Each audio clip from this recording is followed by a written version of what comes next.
Been focused on keeping Canadians safe and making sure people are supported during this challenging time. And as we move into the summer, this work continues.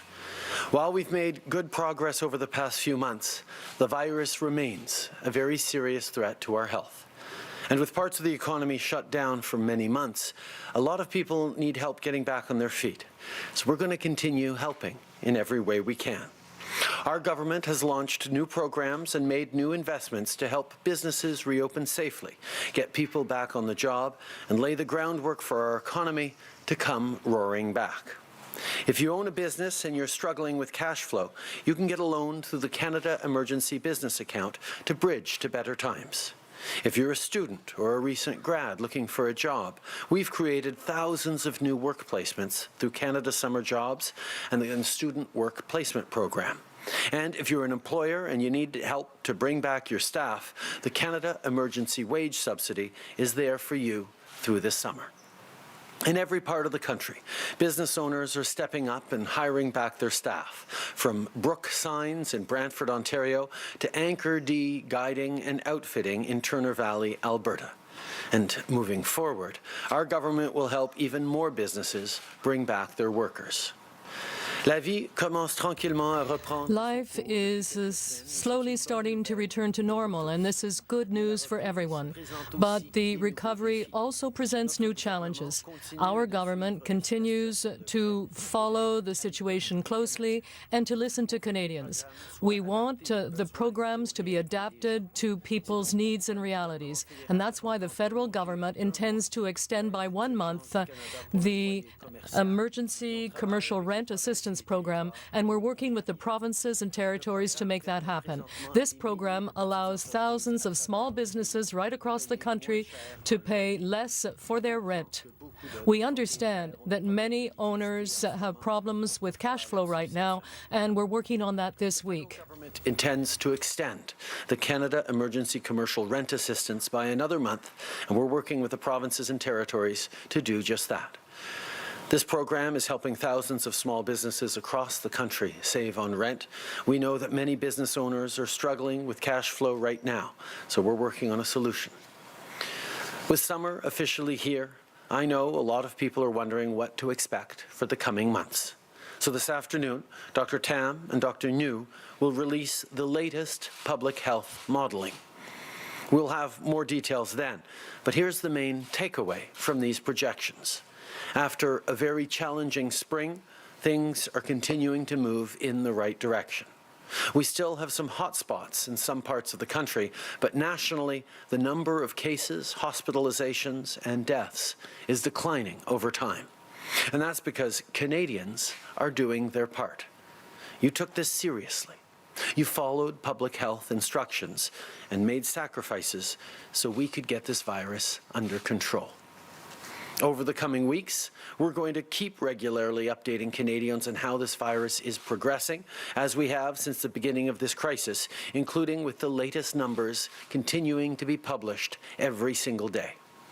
As we move into this new phase, however, Dr. Tam, Dr. New, and I will provide an update on the pandemic a few times a week instead of every day when we have briefings or information to share. I want to stress, though, that while we're on the right track, the fight against COVID-19 is not over yet. As we start to reopen parts of the economy, we must continue to follow local public health guidelines to keep each other safe.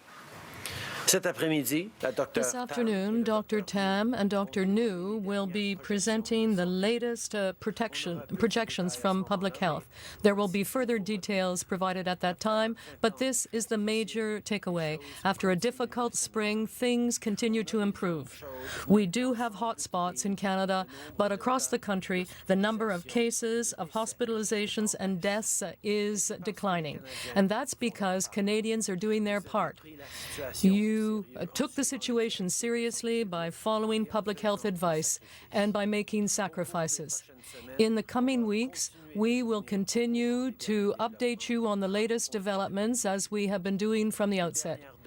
The latest data on COVID-19 will continue to be published every day. But given that we are now entering a new phase, Dr. Tam and Dr. New and myself will be holding updates only a few times a week, but not every day. I want to be very clear, however. We have made significant progress, but we're not out of the woods yet. We have to remain prudent and continue to follow public health and experts' advice. Canada Day right around the corner. We have another busy week ahead of us. In addition to our ongoing response to COVID-19, the new NAFTA will come into force on Wednesday. With trade between NAFTA members valued at nearly $1.5 trillion in 2018, we can't overstate how vital it is to maintain free and fair trade between our three countries. Millions of jobs depend on a strong and stable relationship with our partners. This deal secures access to the North American market for our business owners, entrepreneurs, and consumers. It removes uncertainty for our manufacturers, our investors, and our workers. This deal is good for Canada and good for Canadians. Sur ce, on passe maintenant aux questions. Now we Merci will beaucoup, take Monsieur le Premier questions. ministre. On va commencer la période de questions au téléphone aujourd'hui. Opérateur, c'est à vous. Thank you. Merci. Première question, Michel Lamarche, TVA, à vous. Oui, bonjour, Monsieur Good morning, Trudeau. Mr. J'aimerais Trudeau. d'abord vous entendre First of all, sur I'd like you to les comment on the criticisms made by the Quebec Labour Minister of the CERB. Ça porte Apparently, the extension has not helped to relaunch the economy. What do you think of his analysis? He is saying that that is hindering the reopening of the economy rather than boosting it. Well, there are thousands, in fact, millions of Canadians out there who don't have a job and want a job. And because the economy has slowed down and was at a complete standstill for several months, there are no jobs there for them. So we have to continue to provide them the necessary help so that they can support their family and buy their groceries. That is our priority. Yes, the economic recovery is important, and we have seen many companies, many businesses using the wage subsidy in order to assist that recovery. But we are still in a situation where too many Canadians still need the CERB, and therefore we decided to extend it. Follow up, Michel? Oui, j'aimerais Yes, I'd also like you to comment on what's happening south of the border in some U.S. states where we're really seeing a sharp rise in the number of COVID cases. Today, are you able to reassure Canadians by telling them that the restrictions at the border will remain in place past July 21st? Well, first of all, the restrictions at the border will continue to be in place, and we will also continue in the coming weeks and the coming months talk about the next steps. But right now, those restrictions remain in place until July 21st. In terms of what's happening in the United States, I think we have to learn from the challenges other countries are facing. So yes, even though we are slowly reopening the economy, we must continue to take the right steps, wearing a mask when we can't keep a 2-meter distance from others, being careful about contact with other individuals if we don't want to lose all the progress that we have made in the recent months. We will simply have to continue to be vigilant even as that new phase begins. Obviously, we're going to continue to put the safety of Canadians at the very top of our priority list, which is why we have extended the border measures with the United States until July 21st. And we will continue to assess the situation, work with the Americans on what steps need to be taken into the month of August. What the situation we're seeing in the United States and elsewhere highlights for us is that even as our economy is reopening, we need to make sure we are continuing to remain vigilant, individually and collectively. That means continuing to wear masks when we can't keep 2 meters apart, continuing to be careful about coming into contact with people, continuing to practice what the public health officers are recommending in your regions. We need to continue to be careful even as we reopen so that we don't lose all the significant progress we've made through some very difficult sacrifices by Canadians over the past months. Thank you. Operator, next question over the phone. Thank you. Merci. Next question. Kate Bottomgaro, Bloomberg. Line open. Hello, Prime Minister. I am wondering about how your government has rolled out some of these COVID-19 programs. There has been some criticism about how the response was handled, and I'm wondering if you could get a redo on this response, what would you have done differently? Oh, I think there's certainly plenty of things we would have done differently, some things we might have done a little sooner, some things we might have done a little later. But we've spent very little time analyzing, wishing we'd done things differently. Those reflections, of course, are ongoing and will continue to be ongoing so that we're better positioned for a potential second wave and moving forward. But throughout, we have done our very best every step of the way to make sure that Canadians were supported. And on that measure, we were successful. In terms of the support to the CERB for over 8 million Canadians who needed it, we were able to support families who then were able to lock down, and that helped us get to the place we are right now of an extremely flattened epidemiological curve. We know that there's lots more work to do, and we're going to continue learning from what we did well and what we perhaps could have done better. But in general, I think certainly when we compare to other countries and when we look at what the OECD said about Canada having had a rapid and substantive response, we know that we've done pretty well. Okay. Of course, in the coming months, we will have a lot to think about in terms of whether we could have done certain things differently or sooner. But the fact is that we did the right thing at the right time overall in order to help Canadians to stay home and continue to pay their groceries and keep our economy sufficiently intact to be able to reopen it now. Businesses got support. That support for businesses and families has worked, and we will learn from what we did in order to better respond in the fall if there's a second wave. And it's great that you mentioned the possibility of a second wave. I'm wondering, what is the government's capacity to respond, given that the economy has already been shut down for several months and that spending has been increasing due to the COVID-19 response programs? We went into this pandemic with one of the best balance sheets in the G7, and we were therefore able to give people the support necessary as we get through. As always, we will prepare ourselves for the worst possible scenarios, but we will hopefully see the best possible scenarios. We know that we're going to be working very, very hard to continue the testing, the contact tracing, including across all provinces. We'll be rolling out an app soon that will be an extra layer of support for Canadians to be able to keep themselves safe. But on top of that, we also know that if we do get hit in certain regions or across the country in the fall, we will be able to respond with sufficient fiscal room to be able to do that. Okay. We know that we always have to prepare for the worst, but hope for the best. So if there is a second wave that could hit us hard, well, I think then our investments in more testing and contact tracing will allow us to respond quickly if there is an outbreak in the coming weeks and months.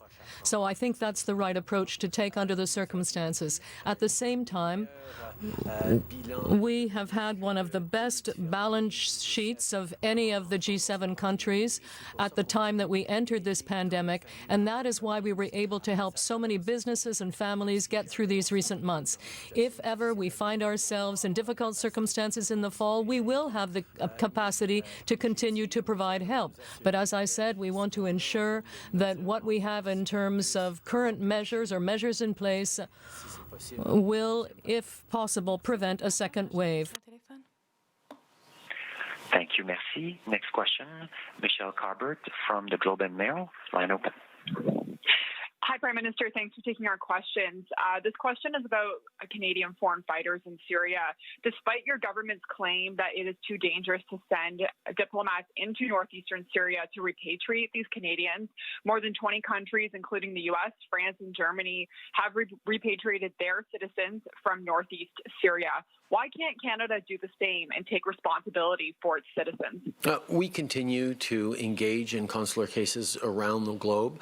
The situation in Syria continues to be extremely dangerous. There are countries that have presence on the ground in Syria. Canada is not one of those countries. We will continue to ensure that we're keeping as a priority the protection of Canadians working abroad, particularly in this COVID context, but in every context.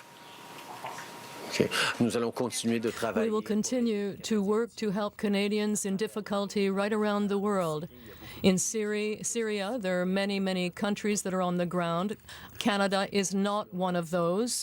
It is not on the ground in Syria, but we will continue to try and help Canadians while at the same time recognizing that the health and security of the members of our diplomatic corps must be our top priority, particularly in the middle of a pandemic, but at all times. And as a follow-up on another subject, Liberian warlord Bill Horace, who has been accused of committing murder, torture, and rape in the early 90s, was recently shot dead in London, Ontario, after living in Canada for almost 2 decades without facing charges. Why did Canada fail to bring him to justice? This is a question on which we will be following up as a government. Merci. Merci. Opérateur, dernière question au téléphone. Thank you, merci. Prochaine question. François Carabin, Journal Métro. À vous. Oui, bonjour. Good morning, Mr. Trudeau. I'd like to quickly come back to what was mentioned earlier and Quebec's position. There have been some criticisms of your programs, and they are saying that the CERB is not assisting certain sectors of the economy. Is this something you wish to reflect on, possibly? The CERB was extended because there are still millions of Canadians who want to work, but for whom there simply are no jobs available. So yes, we have been here to support entrepreneurs and businesses, but our priority must always be Canadian families and workers, and that is the choice that we made. We are encouraging the businesses that can to use the wage subsidy in order to bring back their workers. We are encouraging the economy to reopen gradually and as quickly as possible, but at the same time, we will always give our top priority to people in this pandemic, and that's exactly what we've been doing. Follow up? Yes, thank you. Now, on the question of a vaccine, we're still far from having one, but if a vaccine were to be developed, and there was one, what is the power of the federal government when it comes to imposing a vaccine, since very high levels of vaccination will be needed to beat COVID-19? Well, I think we're very far away from that scenario. I said that when and as soon as a vaccine is available, people will not be forced to be vaccinated. First of all, there must be enough vaccine for everyone, and that is what we are working on now. We actually have partnerships with many companies here in Canada and around the world to make sure that we can make a strong contribution to developing that vaccine, and then afterwards produce enough of it in order to help all Canadians as well as vulnerable countries around the world. That's our priority. And I am confident that Canadians, as always, and as they have throughout this pandemic, will do the right thing when it comes to a vaccine. Radio-Canada, good morning, Mr. Trudeau. We're entering a new phase, new projections, the possibility of a second wave. What is the importance of wearing a mask in this context? Now, will you wear one? It has been strongly recommended, but there is still people who don't wear a mask in public. Does that concern you? Well, I think everyone will have to make their own decision. But I do believe that there are many Canadians who have been following public health and experts' advice. That's what I've been doing. I wear a mask when I go to the office or when I'm close to people, when I believe I cannot keep a 2-meter distance from others. This is a personal discipline that I have been practicing, and I'm sure many other people are doing it as well. Now, if we really want to prevent that second wave from happening, as we relax some of the restrictions that have been affecting the general population, individual measures will be very important. Keeping one's distance, washing one's hands, not touching your face, wearing a mask when you can't keep a 2-meter distance from others. That is how we can ensure that there won't be a second wave, or that the second wave, if it happens, will be minimized. We have to remain vigilant until we develop a vaccine and it's accessible to everyone. Obviously, I think it's important that people continue to follow public health advice. Even as we are loosening population controls, loosening rules around businesses and leaving home, it's going to be really important that individuals continue to behave carefully and in responsible ways. Our local public health officials are encouraging continuing to keep 2 meters distance. When you can't keep that 2 meters distance, to wear a mask. Certainly that's the choice that I'm making in order to keep myself and others safe. It is going to be really, really important that everyone remains attentive and vigilant to their own behaviors so that we can prevent a second wave from arriving, as we've seen in many places around, we're beginning to see in places around the world, but also so we can minimize any wave if it does hit. It's on Canadians individually, and that's why I have tremendous confidence, because we've seen how Canadians have acted and reacted over these past months, which has allowed us to get to this next phase. With respect to NAFTA coming into effect in 2 days, the dairy industry made sacrifices. The aluminum industry made sacrifices. We made concessions to the U.S. in order to solidify our access to the U.S. Market. And the agreement is not even in effect yet, and there is already talk of tariffs on aluminum and other goods. Well, with the new NAFTA, we were able to protect our cultural industries in the digital era and for the future. We were able to ensure better protection for our auto industry. And the most important thing is that we were able to continue to protect our privileged access for thousands of Canadian businesses to the U.S. market at a time of protectionism and uncertainty around the world. So we were able to protect our access for Canadian businesses to the U.S. market, and that's extremely important. Now, it's true that we have been hearing some concerning proposals about tariffs on aluminum, and we will continue to point out to the United States that they need Canadian aluminum for their industries, including the auto industry, and for technology industries across the United States, since they do not produce enough in the United States to meet their own needs. And increasing the price of aluminum for their workers and for their U.S. companies is a bad idea.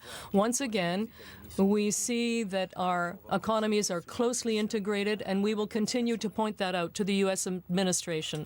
We're moving forward on a renewed NAFTA that achieved many important gains for Canadians. Protections on intellectual property, protections for our auto industry, protections on cultural industries, which was extremely important right across the country, not just in Quebec.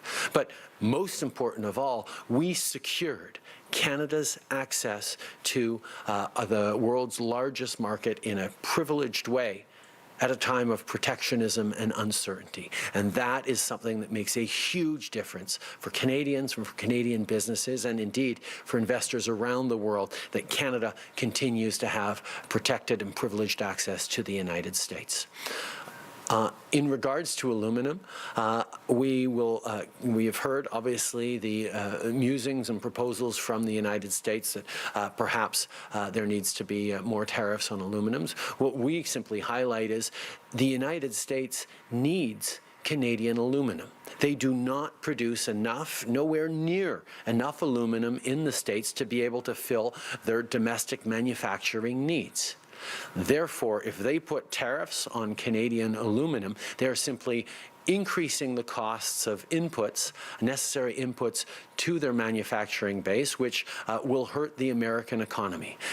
Again, we see that our economies are so interlinked that punitive actions by the United States administration end up hurting Americans the same way they end up hurting Canadians. That's why we will continue to advocate for continued free and fair trade between our two countries in a relationship that has been extraordinarily beneficial to our two countries for many, many decades. Brian Mullen, Global News. Prime Minister, to follow up on an earlier question, Human Rights Watch says Canada may be unlawfully withholding or limiting effective consular assistance to the 47 Canadians, including 26 children, detained in northern Syria. What's your response to this specific allegation? Is your government deliberately withholding assistance? The primary preoccupation of any government needs to be the safety and security of its citizens. And in this situation, the safety and security of our diplomatic personnel needs to be top of mind, particularly at a time of COVID, but in regular times as well. We will continue to work through third parties to try and provide consular assistance to Canadians, but Canada, unlike many other European and international partners, does not have any Canadian personnel in Syria. Canada does not have any personnel on the ground in Syria, but we will continue to work with our international partners. The protection of our diplomatic corps and Canadian workers is always our top priority. To assist their citizens over there. So is the government deliberately withholding assistance? No, we continue to be a government that looks to support Canadians in difficulty overseas. It's something that we've done consistently over the past years and will continue to do. Prime Minister Kevin Gallagher, CTV National News. I just want to follow up on this Human Rights Watch report. This inaction that they're saying obviously leads to Canadian nationals being subject to torture, inhumane conditions. It's a serious allegation here from this organization. How does it affect your ability? You've often stood up here and talked about how you are never afraid to stand up for human rights on the world stage and bringing those issues directly to other countries that are accused of this. How does this report now affect your ability and credibility to do that? As a country, we have always stood up to condemn the horrific actions in the Syrian civil war, the terrible actions by terrorists in the region. We will consistently stand up and defend Canadians and defend citizens' rights to live in safety and in peace. We have a responsibility as a government to ensure that Canadian citizens, particularly employees, are not put into danger, are not exposed to grave situations. Syria is an area where we do not have any diplomats or any Canadians on the ground, and therefore we work through intermediaries to try and provide consular assistance as best we can. We will continue to condemn violence in the Middle East. We know that it destabilizes not only people living in the region, but it affects people around the world. But we must ensure the safety of Canadians, and that's why we're working with other partners to help Canadians in difficulty. charities. The Canadian government has outsourced this student grant program. The Conservatives have asked for the Auditor General to look into it, but I think I want to ask you, how will there be accountability for Parliament with this, $900 million program being outsourced to a third party?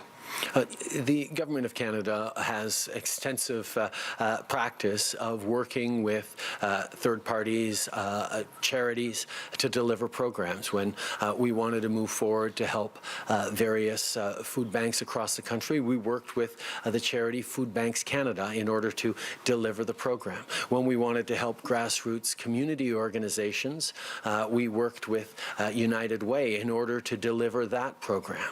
The We charities are evaluated by our public service as being the best and only organization able to deliver on the scale that we need to make sure that young people have service opportunities this summer. We saw 25,000 young people from every corner of the country apply just over the past few days to be able to serve their country, and we know that this is something that is going to be extremely important in the coming months.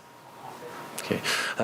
The Government of Canada regularly works with third parties or charities to deliver programs on food security. In one case, we delivered the program with Food Banks Canada. Or we may work with United Way, and that's what we did at the beginning of the pandemic to deliver certain programs. We will continue to work rigorously with certain organizations to provide more help for Canadians, and the We organization is in a very good position to deliver this program right across the country. And in fact, in the last 2 or 3 days, we've seen some 25,000 young Canadians apply for the program so they can serve their community. So it's clear that young people want to get involved, want to volunteer, and serve their communities and their country. And we have to encourage them. Minister Tom Perry, CBC. On the Human Rights Watch report, I'd like to ask you, is your government in any way reluctant to help these particular Canadians, given their connection to ISIS? We recognize that we need to try and help all Canadians. It is more complicated when we talk about the fact that a number of these people could face charges when they return to Canada for their activities linked to terrorism. But the engagement that we need to have with people around the world in order to make sure that they're getting the support that they have a right to as Canadians continues to be something we worry about. Okay. Of course, in some of these cases, individuals were charged or faced accusations when they returned to Canada for supporting terrorist or activities. But at the same time, we have an obligation to help Canadians, whatever their situation. And that's always something we will seek to do. Charity, you're saying that they're the only ones really who can do this job. Can you explain why that is? Why is it? What skills do they have that no one else does? And also, some volunteer organizations say that you're blurring the line between paid labor and volunteer work. What do you think about that? The We organization is the largest national youth service organization in the country. They have networks in every corner of the country and organizations that they work with. They already have worked over the past many years to deliver service opportunities to young people in every corner of the country. And quite frankly, when our public servants looked at the potential partners, only the We organization had the capacity to deliver the ambitious program that young people need for this summer that is so deeply impacted by COVID. On the issue of service and volunteerism, we know thousands upon thousands of young people want to step up and engage in their communities, serve in their communities, help their country and their fellow citizens through this difficulty, while at the same time developing important work experience. The idea of giving bonus grants to young people who serve has long existed, and we know that it is something that is really important to recognize the value of service. But these young people will be volunteering in ways that will make a huge difference right across the country. Quand la fonction publique a regardé When les the public service looked at the various organizations across the country that could help us to deliver service opportunities in every corner of the country on a scale that would affect thousands of Canadians, only the WE organization turned out to be capable of doing that. They have the connections and the network and the experience for having already delivered similar programs right across the country. And therefore, we will be profiting from their experience in this case through this program that will help thousands of Canadians to serve their communities. And the idea of giving some recognition and support to these Canadian youth is something that's well known in the volunteer context. And we, as a country, will be able to recognize the importance and value of that volunteer work. And I think it's important to realize that young Canadians have so much to offer their communities for our future and right now. And that's why we will always be there for them. Merci tout le monde.